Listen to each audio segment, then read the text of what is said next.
सितंबर के starting date में नैनीताल नंदा देवी महोत्सव से सजा हुआ रहता है। संपूर्ण नैनीताल नंदा देवी के भक्तों की आरती, भजन, कीर्तन से गुंजयमान रहता है। नंदा देवी महोत्सव के समय यहाँ एक भव्य मेले का आयोजन होता है, जहाँ देश प्रदेश से आए हुए लोग यहाँ काफ़ी इंजॉय करते हैं। लेकिन दोस्तों, क्या आप जानते हैं कि अतीत में ऐसा भी क्या हुआ था जो यहाँ के लोग नंदा देवी महोत्सव को इतने भव्य तरीके से बनाते हैं, और क्यों यहाँ एक भव्य मेले का आयोजन किया जाता है। इस वीडियो को आप पूरा देखिएगा, क्योंकि पूरे YouTube में आपको ऐसी ऐतिहासिक जानकारी देखने को नहीं मिलेगी। साथ ही में अगर आप नैनीताल मीडिया YouTube चैनल पे पहली बार आए हैं तो चैनल को सब्सक्राइब करके बेल आइकन भी दबा दीजिएगा। दक्ष प्रजापति की पुत्री के रूप में दुर्गा माता ने सती का जन्म लिया, जिसमें उनका विवाह भगवान शिव के साथ हुआ। एक बार ऋषि मुनियों के एक समूह से यज्ञ आयोजित किया गया। यज्ञ में सभी देवताओं को बुलाया गया, जिसमें भगवान शिव और राजा दक्ष को भी आमंत्रित किया गया था। कार्यक्रम की शुरुआत चल रही थी, जहां सारे ऋषि मुनि और देवतागण वहां बैठे हुए थे।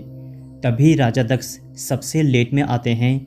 राजा दक्ष को देखकर सभी ऋषि मुनि और देवता उनके सम्मान में खड़े उठते हैं, लेकिन भगवान शिव नहीं उठते हैं, जबकि भगवान शिव राजा दक्ष के दामाद भी थे। राजा दक्ष को उस समय काफ़ी निंदा महसूस होती है। वे सोचते हैं कि सारे देवतागण और ऋषि मुनि मेरे स्वागत और सम्मान के लिए उठे, लेकिन भगवान शिव नहीं उठे। तो वे इस अपमान का बदला लेने के लिए कुछ दिनों बाद अपने वहाँ भी एक यज्ञ का आयोजन करते हैं और भगवान शिव को जानबूझकर नहीं बुलाते हैं।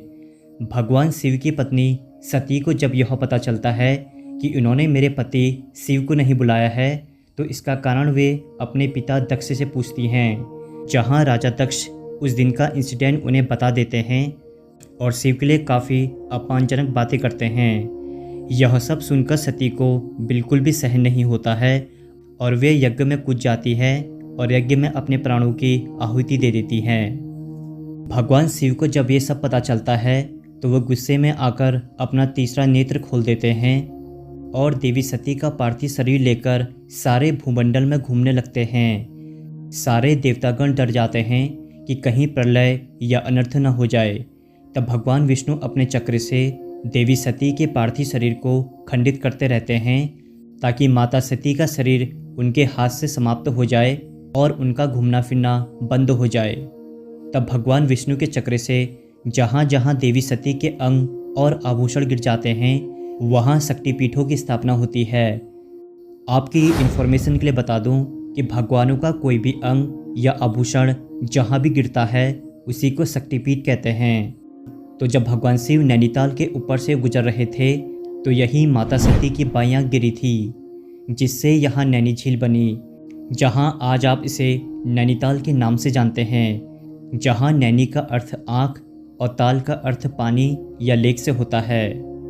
तभी से हम यहाँ माता सती यानी नंदा देवी का महोत्सव बनाते हैं।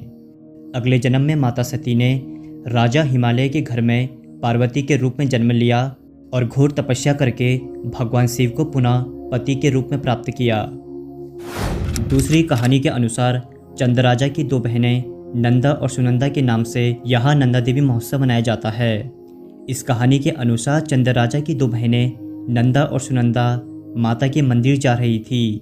तभी कुछ षड्यंत्रकारियों ने एक पागल भैंसे को उनके पीछे छोड़ दिया, जिससे वे दोनों बहनें डर के मारे केले के पत्ते के पीछे जाकर छुप गई। लेकिन तभी वहां एक बकरा आ गया और केले के पत्तों को खा गया।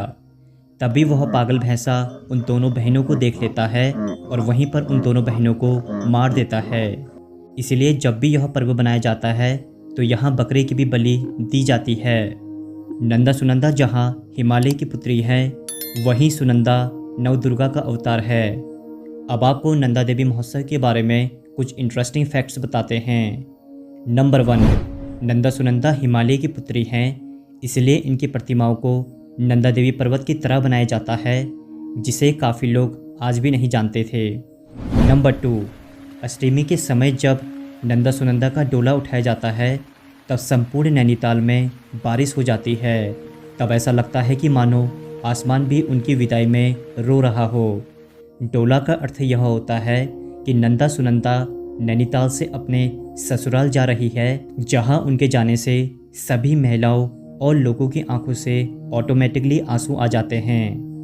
नंदा देवी महोत्सव अल्मोड़ा, नैनीताल, भवाली, रानीखेत और बागेश्वर आदि जगहों में मनाया जाता है, क्योंकि मान्यता यह है कि हिमालय से नीचे जितने भी इलाके उत्तराखंड में हैं, उन सभी में नंदा सुनंदा का मायका है।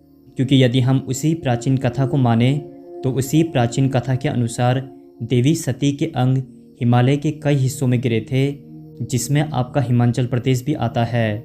इसीलिए उत्तराखंड के साथ साथ हिमाचल में भी नंदा सुनंदा महोत्सव को बड़े धूमधाम के साथ मनाया जाता है, क्योंकि हिमालय के नीचे जितने भी इलाके हैं वे सभी नंदा सुनंदा के मायके हैं। नंबर 5, नंदा देवी महोत्सव को आज 206 साल हो गए हैं, जहां इस महोत्सव की सबसे पहले शुरुआत सन 1816 में की गई थी। तो दोस्तों, आज आपको नंदा देवी महोत्सव के बारे में काफ़ी सारी जानकारी मिल गई होगी। इस वीडियो को आप शेयर भी ज़रूर करें ताकि माँ नंदा सुनंदा का आशीर्वाद आप सभी को मिल सके। दोस्तों, इस समय नैनीताल में काफ़ी धूमधाम का मेला लग रहा है, तो यदि आप जहाँ भी हैं तो इस मेले में आकर एंजॉय ज़रूर कीजिएगा। तो दोस्तों, आज के एपिसोड में बस इतना ही। मैं हूं आपका दोस्त संदीप। फिर मिलेंगे एक नई एपिसोड में। तब तक के लिए नमस्कार दोस्तों।